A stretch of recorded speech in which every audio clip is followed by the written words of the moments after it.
Voilà le 16. Il a toujours aimé les gros monstres, Püters. Il en mettait en couverture dès qu'il pouvait. Voilà le 17.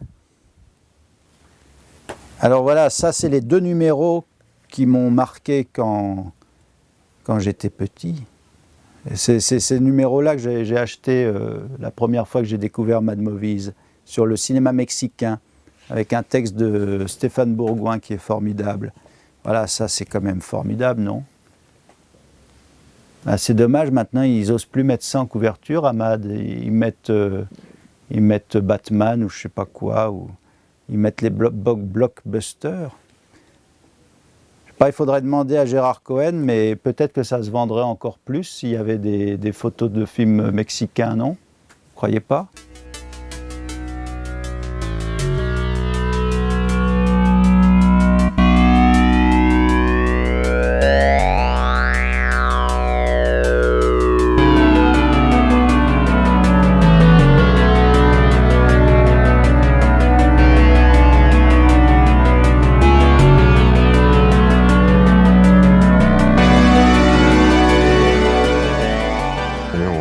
En 1979, on est en printemps 79.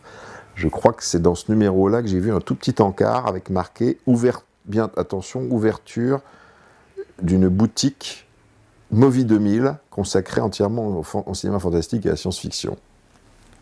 Waouh! J'ai vu ça, j'ai pété un câble, je fais. Movies 2000 à cette époque-là, c'était pas encore le Movies 2000 d'aujourd'hui, où en effet il y a pas mal de gens qui y passent, qui y squattent, tout ça.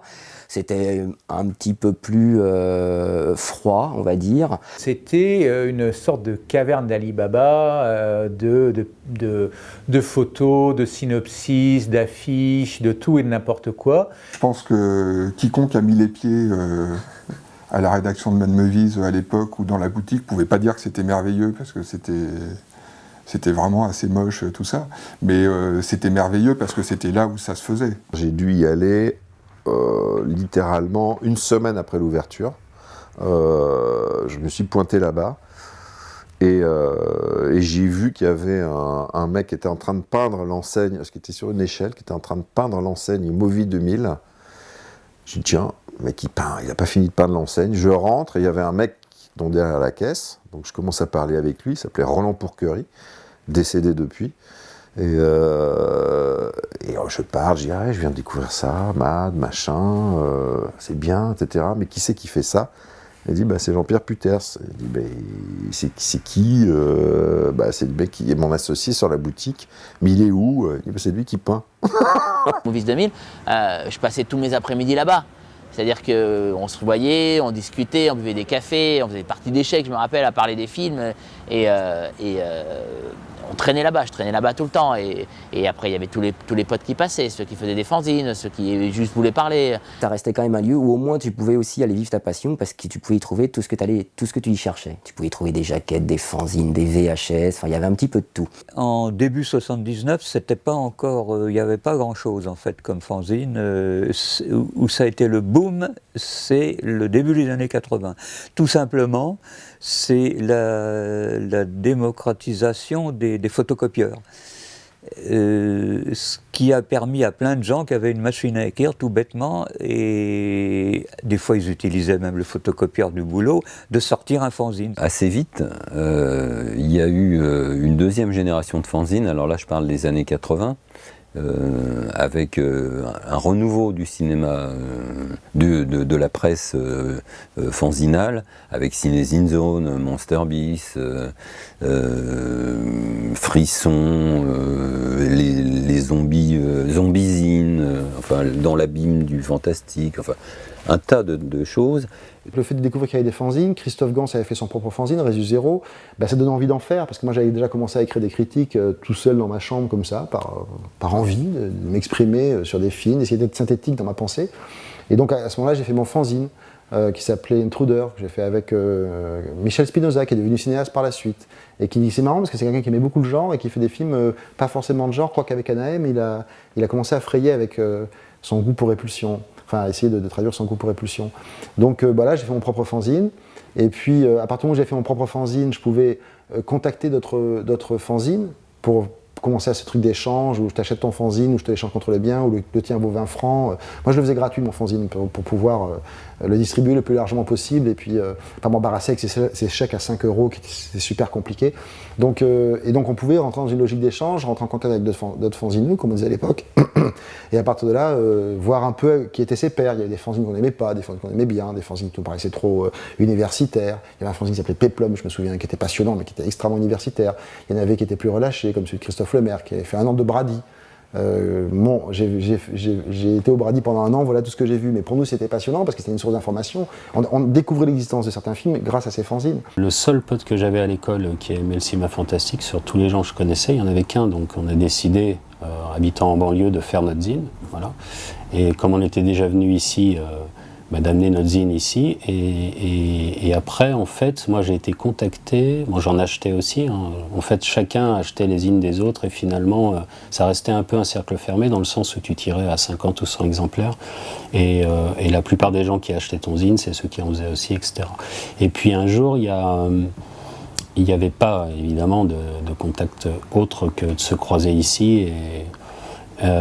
C'est quelqu'un qui est devenu après un très bon ami et qui faisait un fanzine, qui avait vu mon adresse dans mon fanzine et qui a débarqué chez moi comme ça un après-midi en disant moi je suis fan aussi, ce serait bien qu'on soit amis, je fais un fanzine aussi, etc. Et de fil en aiguille, tous les gens de l'époque qui travaillaient encore dans le cinéma, le journalisme, comme François Cognard, comme Christophe Lemaire évidemment, ils faisaient tous des zines et on s'est tous rencontrés comme ça. Le moyen de partager ma passion pour moi, ça a été de faire un fanzine en fait.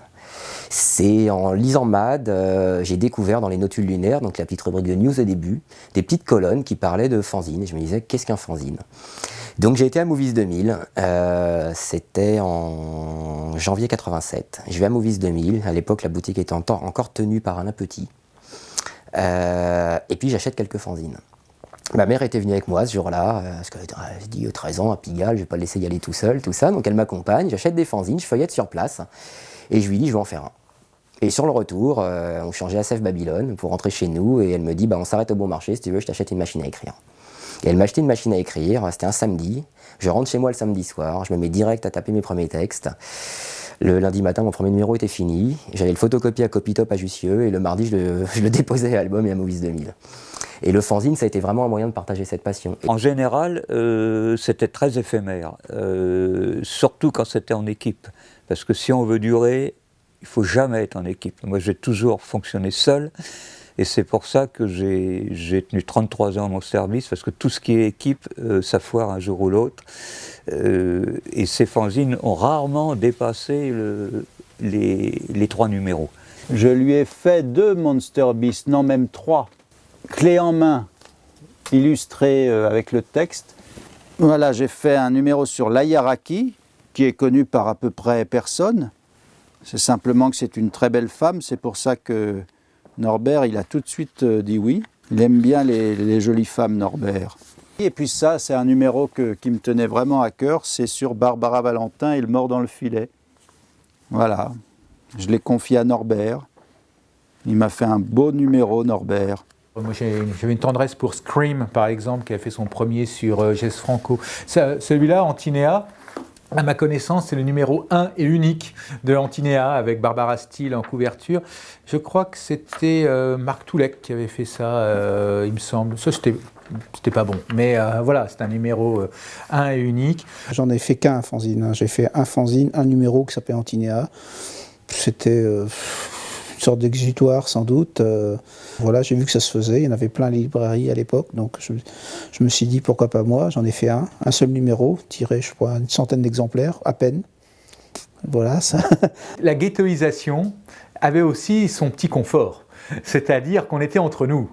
On était, vous voyez ce que je veux dire? Il y a ce côté un petit peu, nous on connaît des trucs que les autres ne connaissent pas et c'est nous qui avions raison. Leur monde et celui de leurs lecteurs, c'était un monde un peu clos, là, comme cette cave, où ils sont entourés de ce qu'ils aiment. Ils vont à la photocopieuse avec des photos de Barbara Steele Et puis voilà, tout va bien. Alors en fait, quand j'ai commencé mon fanzine, qui s'appelait Sans Sas, avec 3 petits points pour séparer Sans et Sas, j'ai été tout seul pour le faire, j'avais 13 ans, donc en fait, j'ai envie de te dire, c'était une photocopie mal photocopiée de Mad Movies avant tout, ce qui avait d'ailleurs beaucoup fait rire Jean-Pierre Puter, qui m'avait chroniqué le premier numéro très sympathiquement, en faisant une petite blague, je pense que ça avait même gentiment touché, parce que c'est vrai que, comme il l'avait dit dans sa chronique, j'aimais tellement Mad Movies que j'avais repiqué leurs photos et les légendes. Et c'est vrai que c'était à l'époque où en fait Vincent, qui s'occupait de la maquette, légendait pas sous les photos, mais faisait un petit cadre qui incrustait un minimum sur la photo. Et du coup, pour que ce soit joli, je voulais pas couper les photos, j'avais découpé la photo et puis le petit cadre avec les légendes, et j'avais photocopié ça tel quel. Généralement, tout le monde connaissait tout le monde, tout en se concurrençant, bien évidemment. La guerre entre Cinézine Zone et Monster Beast, la rivalité, ça ressemble à celle des cahiers du cinéma, être positif à une autre époque. On était vraiment ça. Dès qu'un qui faisait un dossier, l'autre faisait le même dossier pour démolir le premier, et ainsi de suite. Bon, c'était assez amusant. Personnellement, j'ai jamais écrit dans Mad Movies. J'ai eu une fois un contentieux rigolo avec un rédacteur qui avait repompé intégralement une filmographie que j'avais fait dans un autre fanzine, c'était Nostalgia, mais qui n'avait pas fait attention au fait que j'avais mis, comme à chaque fois que je faisais une filmographie, un film piège, comme on le faisait à chaque fois dans la fan édition, pour déjouer justement les recopieurs. Ils n'aimaient pas qu'on leur pique les trucs. C'était pas encore Internet et puis les téléchargements illicites, mais alors eux, ils n'avaient pas Adopi, mais ils fabriquaient des faux pavés presse. Comme ça, dès que quelqu'un repiquait un pavé presse qu'ils avaient fabriqué eux-mêmes, ils repéraient le voleur. Ce qui était très énervant, c'est de voir qu'on mettait beaucoup de temps à faire des filmographies béton, il n'y avait pas Internet, et qu'ensuite, une instance un peu plus riche reprenait intégralement un travail sans créditer ses sources. Donc, il y avait eu une petite brouille avec, à cette époque-là. Bon.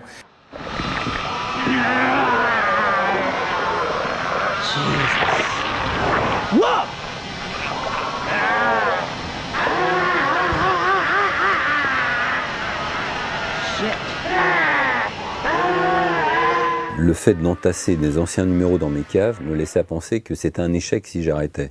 Bon, ça m'a traversé l'esprit à certains moments, mais je me disais, j'ai actuellement 5000 exemplaires dans mes caves. Si j'arrête aujourd'hui, je vais en vendre 50, 100, 200.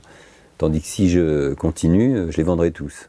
Et c'est ce qui s'est produit. Donc il y a principalement ça. Maintenant, encore une fois, l'arrivée de certains collaborateurs m'a remis un peu sur les rails. Il s'est accroché numéro par numéro à s'améliorer. Il n'y a pas un numéro qui n'était pas en amélioration sur le précédent.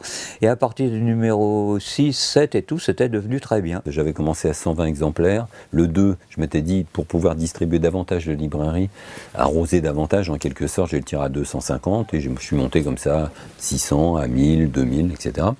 Ah, ça sent le changement, là. Le fanzine est en train de muter. Ah, là, on retombe un peu dans la nostalgie amérienne. À 2000 exemplaires, qui plus est, avec de la photo couleur. J'étais le premier dans la presse française à faire de la photo couleur, enfin, dans la presse fantastique française tout du moins, à mettre des photos couleurs. Dans un fanzine, ça coûtait énormément cher, bien entendu, surtout à l'époque. Donc je m'étais aperçu que tirer un numéro à 12 000 exemplaires ou 15 000 exemplaires me revenait à peu près la même chose qu'à 2000 exemplaires. Donc c'est là où je me suis colloqué avec moi-même. J'ai créé un colloque et un tour d'horizon, un tour de table, et je me suis dit, soit j'abandonne, j'y ai pensé, aux alentours du 20, j'ai pensé vraiment abandonner. D'ailleurs, j'ai pas fait de numéro pendant 1 an. Soit passer professionnel. Ça marchait bien, je faisais un catalogue, ce qui me procurait encore plus de boulot, mais enfin bon, c'était pour la bonne cause. Et là, j'ai pu financer le premier numéro professionnel, le 22, en mars 82. Voilà, alors ça, c'est peut-être... Non, c'est encore l'époque fanzine, ça, ou c'est à partir de là que c'est en kiosque? Oui, dépôt légal, février 82, numéro de commission paritaire 599-56, numéro d'ISSN 18 francs. Et j'ai eu la chance que ça marche très bien. J'ai tiré à 11 000 exemplaires, on a vendu presque 80% des ventes, des numéros imprimés. Donc c'était merveilleux. J'ai continué 23, 24, et en augmentant à chaque fois le tirage, je suis passé de 15 000 à 25 000, on est passé à 45 000 il me semble, et puis je suis assez vite arrivé à 60 000. Mad, c'était un fanzine amélioré. Voilà, c'est un fanzine un peu, disons techniquement un peu mieux que les autres, qui sortait en kiosque. C'est vrai que Mad avait commencé à l'époque où c'était un fanzine, avec avant tout des gros dossiers, qui étaient carrément géniaux. Tu vois, les dossiers Godzilla, moi, mes numéros préférés de Mad, c'est les numéros avec les dossiers cinéma mexicain, par exemple. C'est des trucs que tu voyais pas ailleurs. C'est carrément génial de faire ça. Et c'est vrai que Mad se lançait plutôt à l'époque dans des gros dossiers comme ça. Puis il y a eu la période où ça a commencé à se professionnaliser avec le 22, donc où il a commencé à être en kiosque, et où il a continué quand même à faire du gros dossier, mais c'était plus par des grosses carrières sur des auteurs comme Fulci, Hooper, tout ça. Il commençait à faire un petit peu plus de place à l'actualité, mais pas tant que ça non plus. Il le faisait déjà avant, mais c'était moins systématique et moins mis en avant. Il fallait, comme on le fait maintenant et comme vous le faites sur les sites, parler de films en avant-première, en projet de presse, etc. Et moi, j'avais été voir The Thing de Carpenter à Londres parce que j'y étais à ce moment-là. Et j'avais fait une page dessus, parce qu'à l'époque, souvent, les films sortaient bien avant en Angleterre qu'en France. Et j'avais fait une page sur The Thing de Carpenter. Et c'était mis en avant sur la couverture, parce que forcément, il fallait attirer... Si tu veux, il n'y avait pas de volonté commerciale dans Mad quand c'était un fanzine, ni dans aucun fanzine, finalement, à l'époque. Voilà, chacun pouvait dire ce qu'il voulait, parler d'un film qui avait 20 ans et le mettre en couverture, parce que c'est ce qui lui plaisait. De toute manière, les gens intéressés l'auraient de toute façon acheté. À partir du moment où tu deviens une revue professionnelle, il y a forcément des impératifs de pouvoir renseigner les gens à l'avance, pouvoir avoir des exclus, d'interviews, de festivals et tout ça. Mad Movies aussi, c'était une revue anti-censure, clairement. C'était une revue beaucoup plus acharnée à se battre pour la liberté d'expression, contre la censure du film, beaucoup plus que n'était l'Écran Fantastique d'ailleurs. Alors à un moment donné, je me rappelle, Puter, ça avait eu toutes les peines du monde à avoir la commission paritaire, c'est-à-dire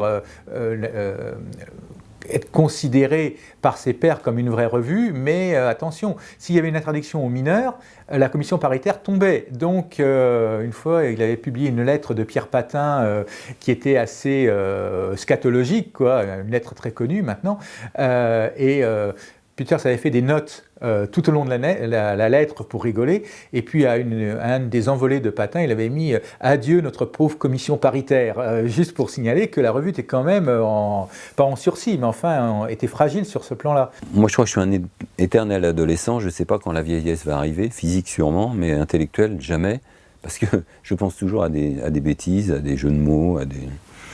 C'est dans ma nature, j'y peux rien, et donc j'ai un peu personnalisé le canard à ce niveau-là. Ce qui ne m'a pas empêché de travailler avec des gens sérieux, comme Denis Tréhin à une certaine époque, Yves-Marie Le Bescon, qui a beaucoup amené à Mad Movies, Marc Toulek, qui a été très important. Jean-Pierre Puters, en l'occurrence, j'ai dû le rencontrer soit à Movies 2000, soit au Rex, mais je ne m'en souviens plus. Franchement, je ne m'en souviens plus très très bien. J'ai dû lui proposer, comme beaucoup de gens, de faire des articles, bénévolat, mais c'est souvent le cas à Mad, hein. En fait c'était souvent le cas. Voilà, j'ai fait quelques papiers, et ensuite il a eu besoin de moi, donc il m'a proposé de travailler pour lui, payé évidemment, là, c'était plus du bénévolat. Un jour j'avais dit, ici même dans ces murs, j'avais dit si un jour je trouvais un alter ego qui m'aide sur Mad Movies et qui fasse autant de choses que moi, je serais sauvé. Et j'ai trouvé Marc Toulek, qui était un travailleur incomparable. C'est-à-dire que quand un collaborateur était en retard sur ses textes, dans la nuit, il pondait le texte à sa place et on bouclait à l'heure. On avait une photo moyenne d'un film, il traversait tout Paris jusqu'à Rungis s'il fallait, pour aller chercher une photo légèrement meilleure. Enfin, je veux dire, ça a été, je tiens à lui rendre hommage, ça a été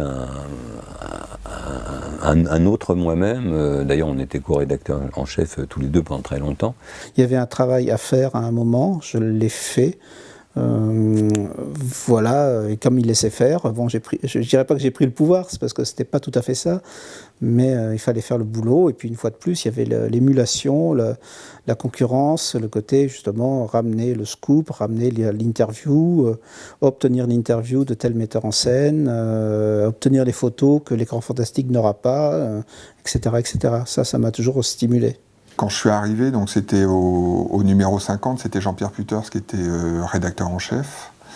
Ce qui s'est passé pendant longtemps, en fait, c'est que Jean-Pierre Puters était nommé rédacteur en chef, alors qu'il avait davantage un rôle, je dirais, soit de directeur de la rédaction, soit d'éditeur, et que le vrai rédacteur en chef, quand je suis arrivé, ou très peu de temps après que je sois arrivé, c'est-à-dire celui qui établissait le chemin de fer, qui avait tous les contacts avec les attachés de presse, tout ça, c'était Marc Toulek. Et Marc Toulek a été longtemps le réel rédacteur en chef du magazine, ce qui n'est pas faire ombrage à Jean-Pierre, qui était de toute façon au-dessus dans l'opérationnel, dans l'édition, tout ça. Sauf que Marc n'était pas noté dans l'ours comme rédacteur en chef. Donc il y a un moment, ça a été officialisé. J'ai eu la chance d'avoir quand même des gens qui ont cru en Mad Movies et qui ont eu l'esprit maison. Marc Toulek n'hésitait pas à découper des bouquins chers pour passer une illustration dont on avait absolument besoin pour illustrer un dossier. Enfin, voilà quoi. Donc l'esprit Mad, c'était ça, la passion, aller jusqu'au bout. Moi, j'avais pour intention de le professionnaliser un peu plus, de l'amener, parce que le magazine avait un potentiel qui, à mon avis, était un peu sous-exploité. Jean-Pierre, en fait, continuait à traiter ce qu'il aimait, c'est-à-dire qu'il continuait à se faire plaisir, même quand il a professionnalisé le magazine. Mais je pense que c'est aussi ce qui a fait que ça a pris, tout bêtement. Parce qu'à côté de ça, il y avait l'EF qui traitait déjà beaucoup l'actualité, et est arrivé à ce moment-là un magazine génial qui était Starfix, qui était le magazine ultra diversifié. Et assez visionnaire d'ailleurs, parce que c'est quand même le premier mag qui a proposé déjà dès son premier numéro un cahier multimédia ultra fourni. Sur des objets de haute technologie, je ne sais pas si on appelait ça comme ça à l'époque, mais il y en avait, sur les clips vidéo surtout, donc c'est quand même des mecs qui ont découvert des réalisateurs qui sont devenus cultes aujourd'hui. Et Jean-Pierre continue à se faire plaisir dans son coin, et je pense qu'il y a un moment où il a commencé à rattraper l'actualité aussi, parce qu'il y avait une sorte d'obligation pour devenir un vrai concurrent malgré tout, de Starfix et de l'EF. Mais c'est vrai qu'il ne traitait pas du tout l'actualité du fantastique dans un premier temps, ou en tout cas pas du tout de la même manière que Starfix ou l'écran fantastique. Et pas avec les mêmes goûts non plus du coup.